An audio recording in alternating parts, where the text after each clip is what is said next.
Hey guys, so today I'm going to show you how to do this hairstyle. I'm not doing a makeup tutorial today. If you are curious about the makeup that I am wearing though, I did a blog post, a face of the day blog post, and I'll leave the link to that in the description box so you can find out exactly what I'm wearing on my face. I know I always forget to tell you that when I'm not doing a makeup tutorial. But anyway, today I'm going to be showing you how to get this kind of MilkMaid braid hairstyle. It's kind of like a braid crown, but it's also like MilkMaid braids, kind of. It's using the Dutch braid rather than a French braid, which is my personal favorite between the two. So it's a little bit different, and you end up getting this kind of much bulkier kind of braid on your head, and it's like a 3D braid rather than it all kind of folded in, if you know what I mean, like a French braid is. So if you want to know how to get this hairstyle, then keep watching. So I'm starting off with day-old hair. I think this kind of hairstyle is perfect for when you're on the second day and your hair isn't looking too fresh, but you don't want to wash it. So that's exactly how my hair is feeling today. And if you are doing this on fresh hair, you definitely need to make sure you prep your hair properly. So by using a dry shampoo or like a sea salt spray or something that's just going to give it a bit more grip and a bit more texture, just so if you've got anything like my hair where it's quite a slippy texture, just so your hair isn't kind of falling out of the braid. So I'm just brushing it through with a paddle brush first. My hair is so knotty. So I'm just going to comb my hair back.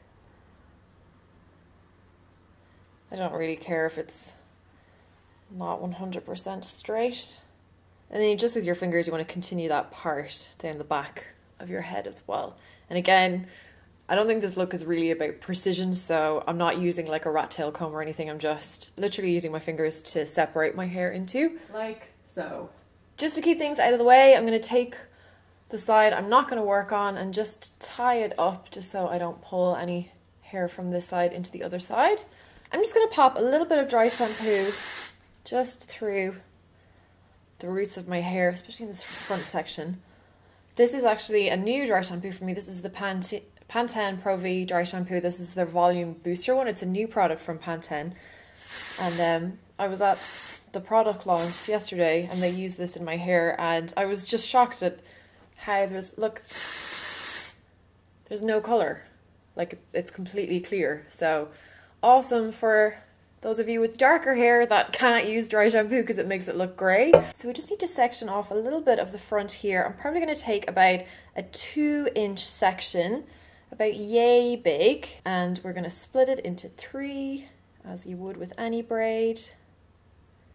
Now, because we're doing a Dutch braid rather than your traditional French braid, rather than taking the strands over each other where they overlap, we're actually going to take the strands under. So Dutch braid, I think another name for it is a backwards braid or an upside down braid.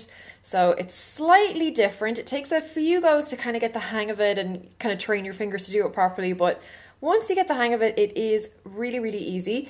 So I'll just section that off again. So you have your 3 strands. We'll take the front one under the middle one, take the back one under the middle one, and then before we bring the front one in, we'll just take a little bit of hair right from that front section and bring that under the middle. And then for the back, I'm going to use my thumb here and just find where the part is on the back of my head and just drag my thumb under to grab pretty much that entire section of hair, and then bring that under the middle section. And then just pull the middle section back. And then again, the same with the front.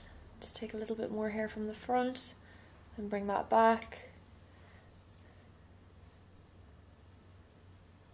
And then again, for that back section, just taking my thumb to find where the part is, and just using that to separate a layer, and then bring that under the middle section again.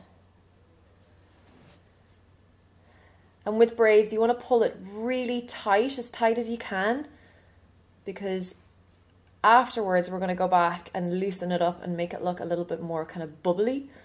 But in order for it to stay in place, you need it really tight at this point. So you basically just continue that the entire way down your hair. And I did not get this the first time I did it. So if you're kind of new to braiding and you're finding it very frustrating, don't worry. So did I. But it is just a matter of practice. You know, when you're sitting in front of the TV, you can even practice it without a mirror. In fact, I actually find it easier practicing without a mirror for the first few goes because everything is backwards in the mirror, so you can confuse yourself if you're looking too closely. Whereas if you're just kind of doing it by feel, you kind of almost train your hands to do their own thing before you start getting confused by your reflection, if you know what I mean. So we're just getting kind of to the section near the nape of my neck here now.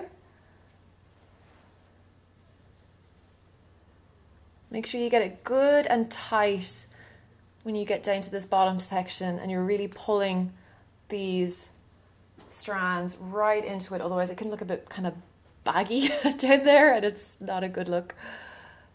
And then just continue the plait the whole way down.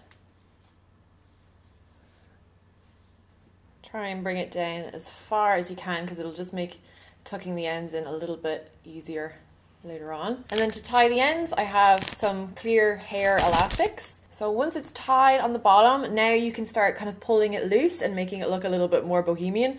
So I'm just going to pull the elastic down a little bit to give me a bit more room for pulling, and then literally just pull the braid apart. This is such an important step for just making it look nice again. Pull it right the way up. It makes it look like you've got way more hair as well. Don't pull too hard though, or you'll just pull the whole braid apart. I like to kind of pull this section as well, just to loosen that hair up too, until you have something like that. And then of course, you do exactly the same thing on the other side. So next, in order to get the crown effect the whole way around, we're gonna have to pin the plaits around like this. So I'm just gonna use some bobby pins. So you wanna try and make sure that the pins are as concealed as possible. So I'm just taking the bobby pin, and I'm not sure, my hands are probably going to get in the way for this, but I'm just going to like jam it into the middle of the plait and then push upwards. So I'm kind of grabbing the plait and then like pushing it into the hair to anchor it. Before I pin up this section here, I'm going to take the other plait and bring it above it. So we've got kind of 2 rows of plaits like that.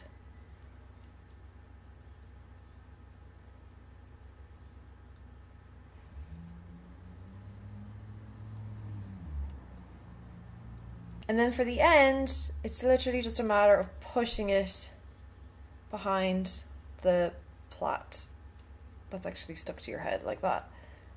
And that end bit should just kind of stay in there. It's almost like a little pocket for it. I hope that looks okay.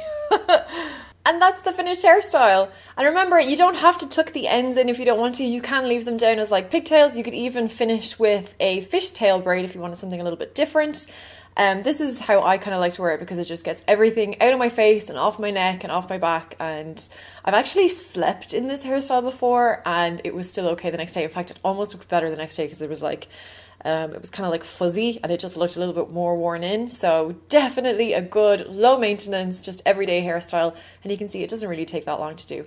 So if you enjoyed this video, don't forget to give me a thumbs up and don't forget to subscribe for tutorials every Monday, Wednesday and Friday, hair and makeup. Give the video a thumbs up if you liked this hair tutorial. If you'd like me to do more of them, do let me know in the comments. Thank you so much for watching and we'll see you very soon. Bye! So today I thought I would talk to you about my favourite foundations. I don't think I've ever done a video like specifically on foundations. Now, for those of you that are new to my channel, I've got quite oily skin. In fact, I've got very oily skin.